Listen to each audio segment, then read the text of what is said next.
এদের রক্তে দোষ আছে, নরপশু নরাদম, এইগুলারও কিন্তু একদিন ইতিহাসে সীমার রে কিন্তু কেউ শ্রদ্ধা করে না, মোহাম্মদী ব্যাগকে কেউ শ্রদ্ধা করে না।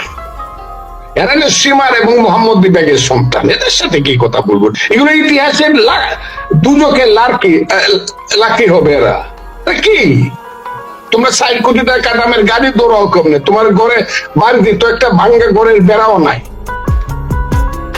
এই যে মানসিকতা, আপনি তাদের কথা শুনতে বলেন আমাকে, যারা বিয়াদবের মতো কথা বলে।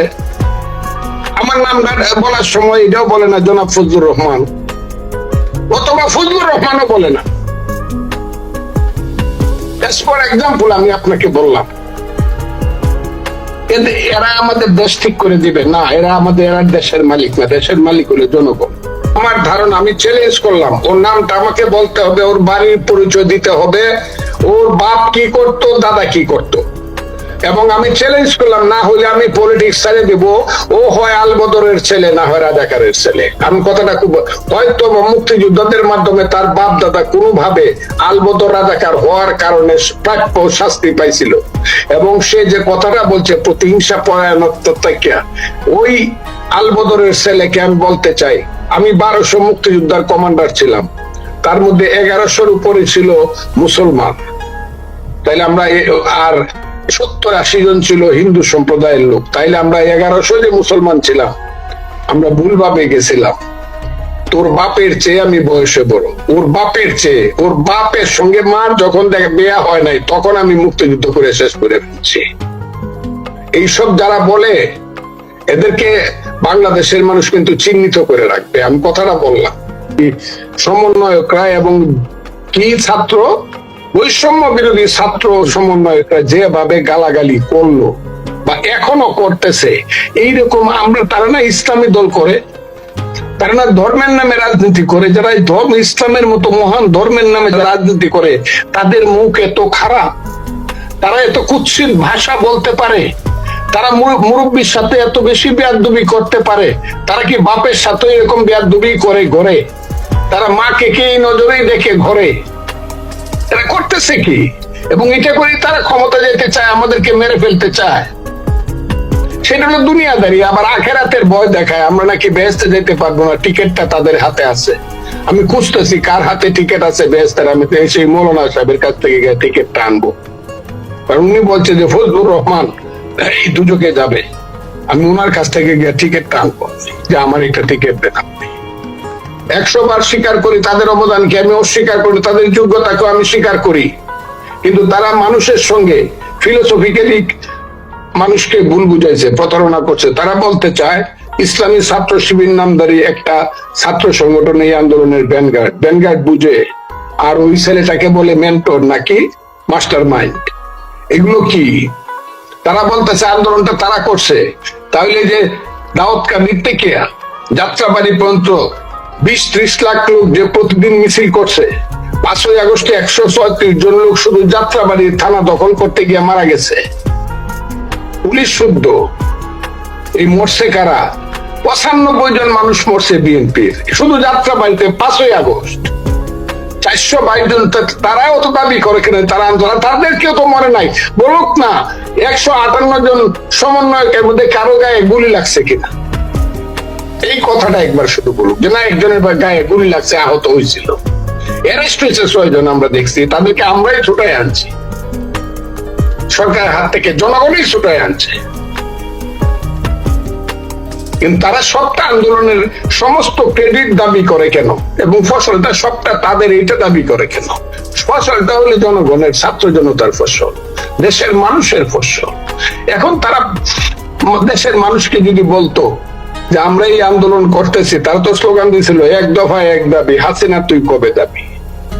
কথাটা ঠিক না বেঠিক আপনি বলেন? শেষ 4 তারিখ 5 তারিখ তাদের স্লোগানটা কি ছিল? 1 দফা 1 দাবি, হাসিনা তুই কবে যাবি।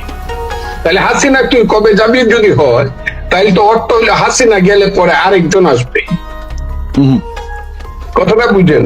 আমিও মনে করছি হাসিনা গেলে আজরাইল আসুক, আমার কোনো আপত্তি নাই, কিন্তু হাসিনা যাক। কিন্তু হাসিনা গেলে যে কি হবে, কিভাবে হাসিনাকে রিপ্লেস করবে আরেকটা ভালো মানুষ, এটা কি ইউনূস সাহেবকে দিছি 3 মাসের 6 মাসের জন্য, উনি 5 বছর বসে থাকার জন্য, বট গাছের চেয়ে কলা গাছ লম্বা হওয়ার জন্য ওনাকে দিছি? নির্বাচিত সরকারের বয়স 5 বছর, আর ওনারা মনে করে ওনারা থাকবো 15 বছর বিনা ইলেকশনে, এটা বাংলাদেশের মানুষ সমর্থন করবে বা হতে দিবে? তারা এটা যদি বলতো যে আমরা 5 বছর ক্ষমতায় থাকবো, আমরা মুক্তিযুদ্ধকে মানবো না, 71-এ কোনো মুক্তিযুদ্ধ হয় নাই, আসল মুক্তিযুদ্ধ 47-এ হয়েছিল, তারা যদি বলতো 72-এর সংবিধানকে আমরা কবর দিয়া দিব, ফিরে আসছে কেমনি? এমনি রামের সুমতি হয়েছে নাকি ঠেলার নাম বাবাজি? কোনটা কোনটা? এটা তারা বলুক যে আমাদের সুমতি হয়েছে অথবা ঠেলায় পড়ে আমরা বাধ্য হয়েছি। কিন্তু ওই ছেলেটি তো বলে নাই, আরেকজনে বলছে, এই যে ভদ্র মহিলা, তার নাম হইল রেজওয়ানা হাসান, উনি কিন্তু কালকে রাত্রে বলছেন না না আমরা তো মুক্তিযুদ্ধর ওইভাবে আমরা কোনো বিরোধিতা করি না। আমি তাকে বলছি এই কথাটা আপনি বললেন না, আপনাকে একদিন বলছি আমি এটা শেষ করতে চাই, আরেকদিন বললে কিন্তু আরেকদিন বলবো যে আপনার বাপ কিন্তু মুক্তিযুদ্ধের বিরোধী ছিল, কাজে আপনি ওই বিরোধী পরিবারের মেয়ে হইয়া মুক্তিযুদ্ধ নিয়ে কোনো আলাপ করেন না। তারা যে এটা কি এখন খেলায় পড়ে বলতেছে কিনা, নাকি অবশেষে অরিন্দম কহিলা বিষাদে, মধুসূদনের ভাষায়, কোনটার জন্য বলতেছে? এটা কি তাদের মনের কথা নাকি মুখের কথা? অবস্থাটা মুক্তিযুদ্ধের বিরুদ্ধে যারা ফাইট করবে দেশে তারাই পরাজিত হবে, তারাই এখন আপাতত কেউ না কেউ তাদেরকে বুঝাইছে, এবং সেই কারণে বলতেছে আচ্ছা বাবা 6 মাস যা কইছি এখন তুক্কু দিলাম, আপাতত বললাম যে না না না মুক্তিযুদ্ধ মানানো লাগবে। আর 24 এই যে বলছে, কিন্তু দেখলাম একটু আবার দেখলাম 69 আর 24, 71 আর 24 এই দুইটা শব্দ একসাথে উচ্চারিত হবে না। এদের রক্তে দোষ আছে, নরপশু নরাদম, নারী হত্যা শিশু হত্যা করে বড় বড় করে কয়, আর আলবদরের ছেলেরা এদের স্টেটমেন্ট নেয় আর হাততালি দেয়। এইগুলারও কিন্তু একদিন ইতিহাসে সীমার রে কিন্তু কেউ শ্রদ্ধা করে না, মোহাম্মদী ব্যাগকে কেউ শ্রদ্ধা করে না।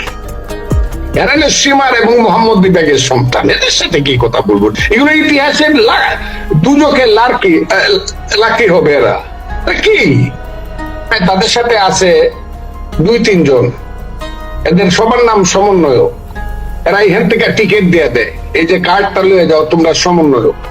জীবনে ছেলেটি পলিটিক্স করে নাই, এই কার পুত্রে মানুষে জিজ্ঞাসা করে থানায় গেলে, এই কার পুত্রে নাকি সমন্বয়ক, ও কালুর পুত। কালু কি করে? কয় মাটি কাটে। ও কি করতো? পলিটিক্স কোনদিন করতো, ফান্ড দোকানদারি করতো।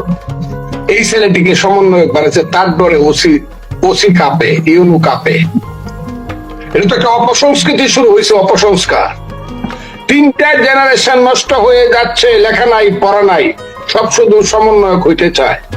আর ডিসি সাহেবের সাথে বৈশা, অফিসিয়ালদের সাথে বৈশা, চাকরি বাকরির ব্যাপারে টাকা পয়সা নিয়ে তারা নিজেদেরকে ধনী মানুষ হিসেবে প্রতিপন্ন করতে চায়, লেখাপড়া করতে চায় না। আপনি কি বলতে চান যে তাদের ইচ্ছা? আর এরা যারা, আমি ধরি তাদের মধ্যে 2 জন বেস্ট বয়, সমন্বয়ক না, সমন্বয়ক ওই যে বৈষম্য বিরোধী ছাত্র, তার নাম বলেন, একজনের নাম হইল হাসনাত আব্দুল্লাহ, রাইট, 1 নম্বর, 2 নম্বর সার্জিস আলম, রাইট, 1 এবং 2। 6 মাস আগে চেহারা কি ছিল, এখন তাদের চেহারা কি হয়েছে? মানুষ তো দায়িত্ব পাইলে পরে, আমেরিকার মতো রাষ্ট্রপতির প্রেসিডেন্টের দায়িত্ব পাইলে পরে ওবামার মতো লোকের শরীর হালকা হয়ে যায়, কাজ করতে করতে চেহারা নষ্ট হয়ে যায়। আর এদের চেহারা কেন টমেটোর মতো লাল হইল? এরা কেন সকাল বিকাল রাত্র দুপুর 4টা পোশাক বদলায়? আমি তাদের পিতা, তারা আমার সন্তান, আমি তাদের কাছে হাত জোর করে তোমাদের মানসিকতার কথা বলতে, এই মানসিকতায় তো আমার দেশে যুব সমাজ, ছাত্র সমাজ, তরুণ সমাজ গড়ে উঠবে না। তোমরা 4 কোটি টাকা দামের গাড়ি দৌড়াও কমনে, তোমার ঘরে বাড়িতে তো একটা ভাঙ্গা ঘরের বেড়াও নাই। এই যে মানসিকতা, আপনি তাদের কথা শুনতে বলেন আমাকে, যারা বেয়াদবের মতো কথা বলে। আমার নামটা বলার সময় এটাও বলে না জনাব ফজলুর রহমান, অথবা ফজলুর রহমানও বলে না। ফর এক্সাম্পল আমি আপনাকে বললাম, এরা আমাদের দেশ ঠিক করে দিবে না, এরা দেশের মালিক না, দেশের মালিক হলে জনগণ। আপনি বাংলাদেশের সংবিধানের 7 আর্টিকেলে যান, কি লেখা আছে গত 54 বছর যাবত পৃথিবীর সব সংবিধানে লেখা আছে দেশের মালিক জনগণ। সেই জনগণের কাছে যান, ভোটের রায় নেন, দেখেন কে বলে জনগণ কাকে দায়িত্ব দেয়। আমি তো সেই কথাটা বলছি। এটা বললেই আপনার মুখ কালো হয় কেন? কেন আমাকে বকাবকি করেন আমি গণশত্রু, আমি ভারতের দালাল? এই কথা কেন বলেন? আমি ভোট চাইলে ভোট করবেন না? একটা ভোটের জন্য 30 লক্ষ লোক মারা গেছে।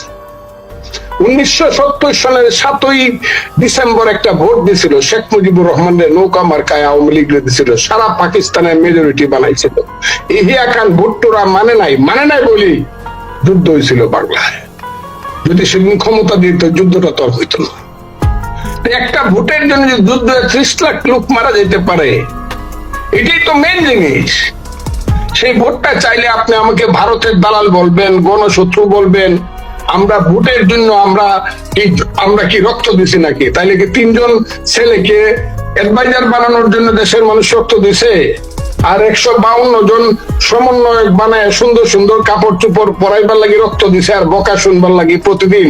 আর নিজেরা অফিসে মারামারি করে, মেডিকেল হাসপাতালে যাবে, রাজপথে মারামারি করে পড়ে থাকবো, তার জন্য মানুষ ভোট তাদের বিরুদ্ধে সাথে আন্দোলন করছিল না। 5ই আগস্ট ভোট করার জন্য যদি না করতে, কিসের জন্য করছে? না, কিন্তু আমাকে যদি সে বলে ভোট করার জন্য আমি আন্দোলন করি না, আমি বলবো তোমাকে তো আমি ওই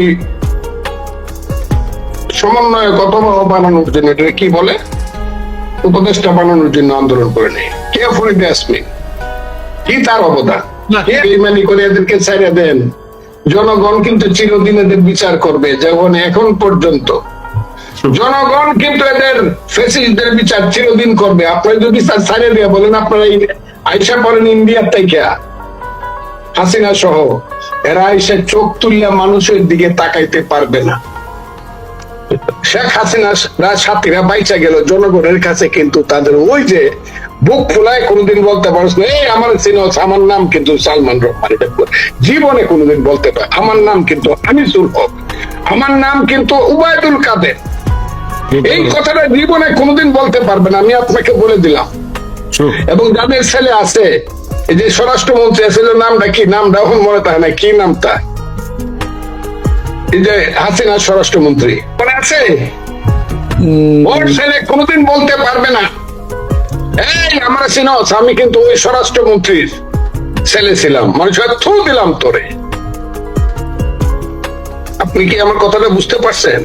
হাসিনার মন্ত্রিসভার যারা মন্ত্রী ছিল, হাসিনার পার্লামেন্টের যারা এমপি ছিল, কেউ কোনোদিন বুক ফুলাইয়া বলতে পারবে না আমার সিনস, আমি 18 সনে এমপি ছিলাম। মানুষকে চিনি তোরে, তুই দিনের ভোট রাইতে মারছিলি, তুই নিশি রাইতের এমপি আসলে। আর তার ছেলেরে দেখায় বলবো ওরে চিনো না, ওই যে ওর বাপ কিন্তু নিশি রাইতের এমপি আসছিল। জনগণের বিচার, ইতিহাসের বিচার কিন্তু থেকেই যাবে। ওই বিচারটা সবচেয়ে কঠিন বিচার।